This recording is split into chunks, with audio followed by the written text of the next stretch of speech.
அப்பா. எங்க அப்பா எல்லா பசங்களுக்கும் அவங்க அப்பா ஹீரோவா தாங்க இருப்பாங்க. ஆனா எனக்கு எங்க அப்பா சூப்பர் ஹீரோ. லைஃப்னா எப்பவுமே எங்கள் அப்பன் தான், அந்த ஆள் தான் ஆக்சுவலாக வந்து. இல்லை அப்பனை அடிச்சுக்கலாம் யாரும் கிடையாது உலகத்தில் அப்படின்ட்டு. ஏன்னா என்ன பண்ணாலுமே சரி, தான் சம்பாதிக்கிற பணமாக இருந்தாலும் சரி, தான் கற்றுக்கிட்ட அறிவாக இருந்தாலும் சரி, தான் பிள்ளைங்க ஒரே ஆள் வந்து அப்பன் தான். ஸோ அறிவு வந்து எல்லாமே, அதாவது தான் பேசுகிற வார்த்தைலாம் தான் பிள்ளைக்கு பிடிக்குதோ பிடிக்கலையோ, அதுக்கிட்ட போய் சேருதோ இல்லையோ, ஒரு 1000 வார்த்தையை கொட்டி வைப்பான். அது வாழ்க்கையில் என்னைக்காவது ஒன்றா நம்ம தடிக்கு விழும்போதில்ல, அவன் பேசின வார்த்தை ஏதாவது ஒன்று வந்து நமக்கு துணையாக நிற்கும்.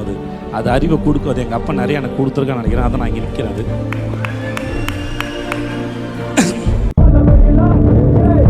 ஓரளவுக்கு மேலே நம்ம கிட்ட பேச்சே கிடையாது.